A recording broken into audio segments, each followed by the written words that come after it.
বেরিয়েছিলাম জন্মাষ্টমী কেনাকাটা করতে। আসলে লাস্ট ৩-৪ দিন ধরে আহমেদাবাদে এত বৃষ্টি হচ্ছে যে কি বলবো, প্রায় সব ডুবেই গেছে। বাড়ি এসে একটু ফ্রেশ হয়ে নিয়ে ঘরের কাজকর্ম সেরে নিয়ে শুভকে, নতানকে সবাইকে একটু খেতে দিয়ে শুরু করলাম ভোগের প্রিপারেশন।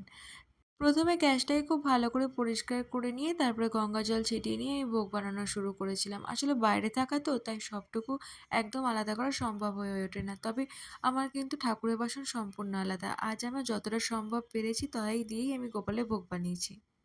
ভোগে ছিল মালপোয়া, কলার বড়া, ক্ষীর, মোহনভোগ এসব বানিয়েছিলাম। তবে কেন কলার বড়া ছাড়া তালের বড়া বানাতে পারিনি, কারণ এখানে তাল পাওয়া যায় না।